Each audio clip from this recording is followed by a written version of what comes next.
you know, so it stays truthful and earthy and real, you know, and that the fun doesn't go out of the picture, you know, because it'd be so easy to just like let rip with the big orchestra, you know. Yeah. So we don't start on the kiss because it's like a bad kiss. At least we assume it's a bad kiss, and so, you know, I mean, the whole fun of it is to actually break the kiss with the music. I know I can do better than that. Well,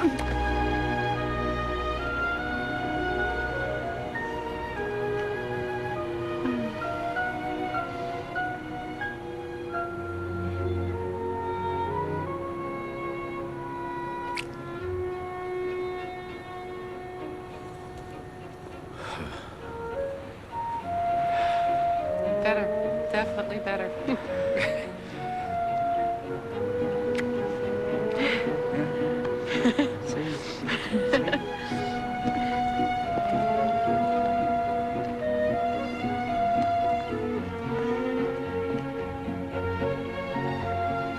And I was trying to make it like it kept a small, like a distance to you, so it never became this big, raucously romantic thing. You know, even though in themselves, I mean, you could play each one of those. I mean, you know, it can be very romantic, but the way I played.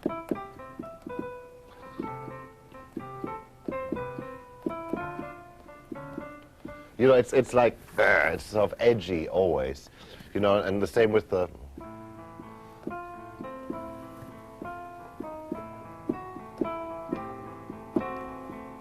I mean, you can instantly make it really schlocky, etc., you know. But they, you know, just like the characters, you know, that you think there's a human heart ticking in there somewhere, but you never quite show it. Or you try to always keep it real, or not, you know, not cop out and be too romantic and too schlocky about things. How do you deal with the exactness of emotions? Well, I wait for the director to get a decent cut of the picture together that describes the exactness of the emotion. No, it's...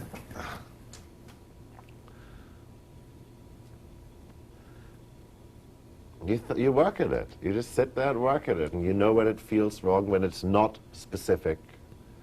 You know straight away if it's not specific, and you just try to get closer to being as specific as possible with the emotion. I mean, you know, you're just another actor in this. You know, Jack is trying to be specific about his emotion. You know, he's doing his very best. And everybody else is, but you know, all you're trying to do is really refine it and really crystallize it and really support him in this. You know, I mean, all I'm doing is really, in this case, you know, Jack's doing very little. I mean, he walks in, his body language is a bit odd. He starts counting, which is already odd. You know, he did the locks 5 times, you know. And we know he must be a little unsettled.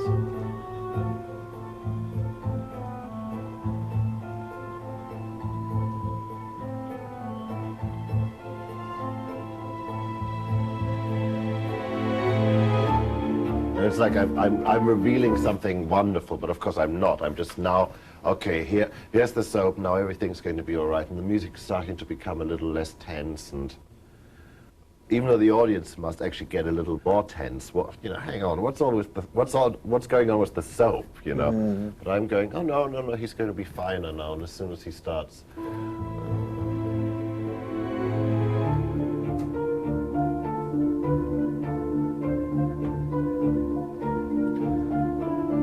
You know, this is now Jack feels safer, the music is lighter.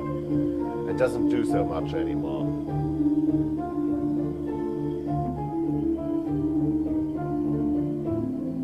And, you know, there's a repetition again, you know, things are gonna be fine. It's just, I'm just showing somebody whose daily life we don't understand as having a normal daily life. In a way, I'm playing normal music.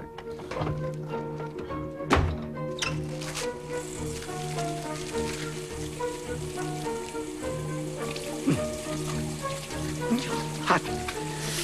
Hot, hot, hot.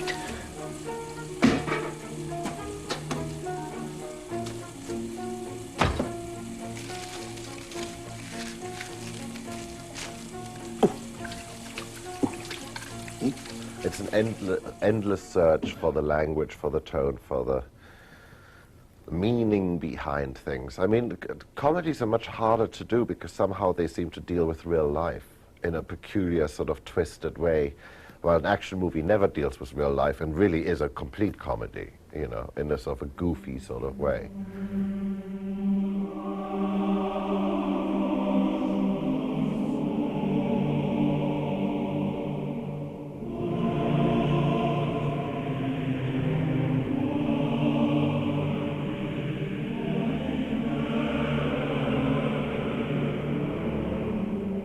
Guys, this is my room.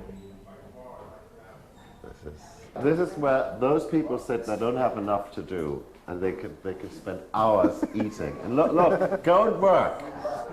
Get out of here, bastards. This is Kevin. He's pretending to work. You see, it's a blank sheet. So this is the main control room. This is where we put this shit together. And Greg's got a new toy. It's a 24-bit, 48-track recorder.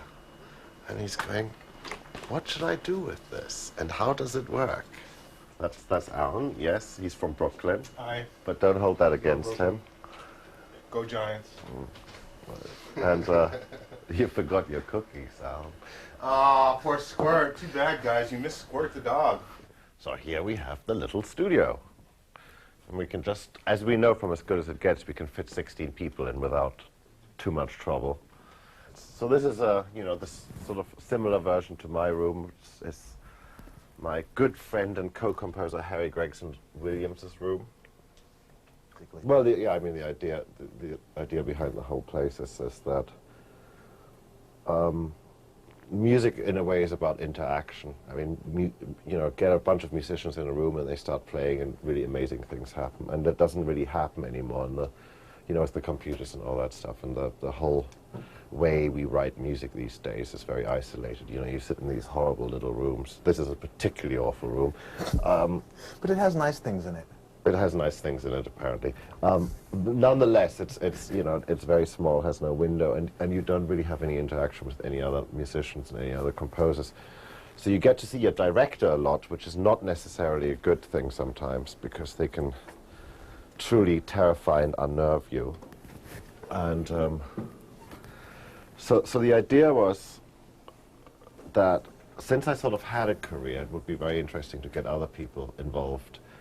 And on the one hand, try to see if they can't have a career as well, because I think it's more luck than talent that's involved.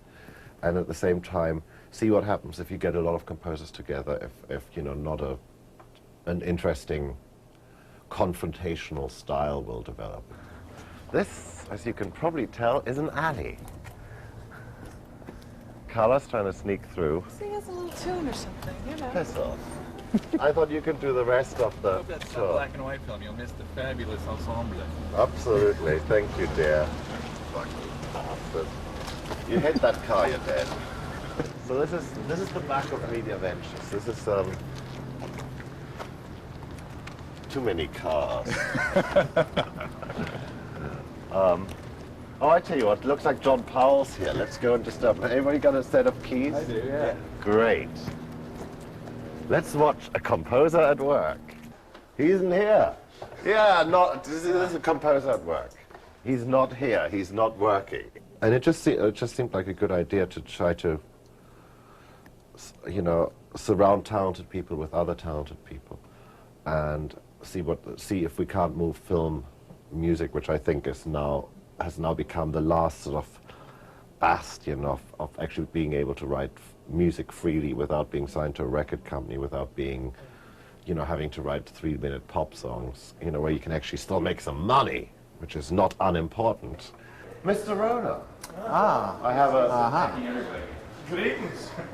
That was really great of you. Oh, it's very nice. That really made my day, seeing that stuff. Not you, but you know. Of course. I have it all Jeff here. Roller, fellow composer. Claude used to be an artist. Now he drives in a white Rolls Royce. Yes. Are you wearing white socks yet? No. No. I'm just checking. Is it right in me assuming that you're writing a symphony of sounds here? Yes. No, it's a little bit more complex. You know, like when you listen to, like, an example, what we try to achieve here is try to find the ultimate combinations of sounds and tones that you won't hear, but will make you feel things and do things. Like an example, when you listen to Barry White, you go very hot, you know. I'd love to find a combination of sounds and tones that make you very hot, but you don't hear. I know what you don't mean. have It's to listen to Barry it's White. like when you hear somebody vomiting, you automatically Yes. have a reaction in the back of your throat. Yes. So that subliminal sound, Exactly. the way it affects our bodies. Voilà. Voilà. They're sound by Patrick Suskind. you know? Yes.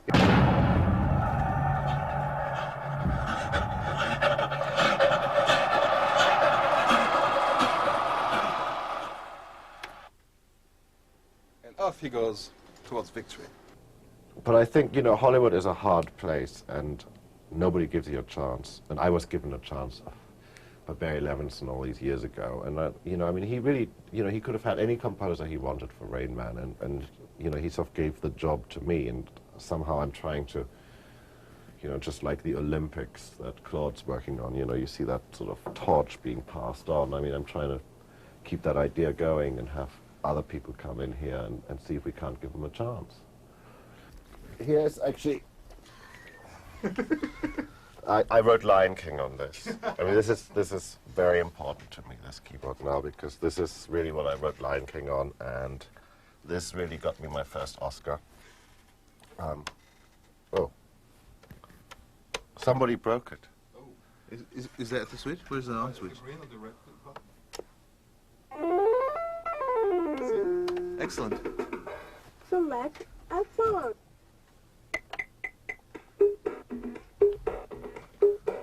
You grooving yet? I mean, are we having fun yet? Are we? Yes. Can't you feel the love tonight? I mean, was one of the inspirations for the. Ich wollte eben, dass es irgendwie ein Labor für Ideen ist, musikalische oder technologische Ideen. Und dass ich mich eben mit Leuten beschäftigen, die mich interessieren. Und auch wenn ich ihre Musik nicht verstehe, dass das was Gutes ist, dass es irgendwie, und auch diese ganze Sache mit einfach Sound und so weiter, mit Claude und so weiter. Genau.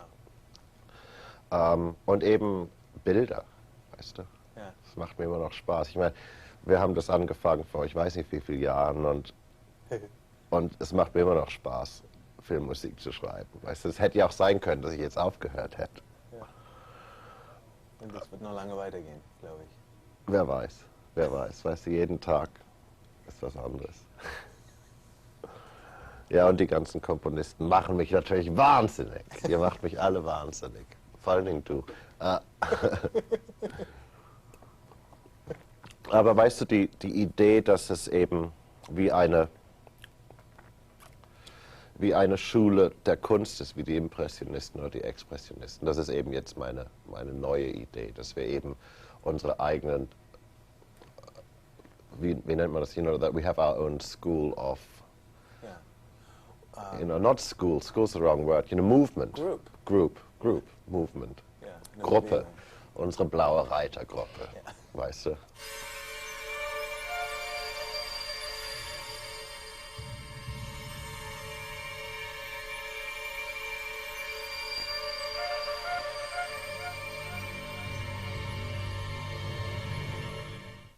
I hate these movies, I tell you. You know, when you worked on this stuff for so long, you don't ever want to see them again.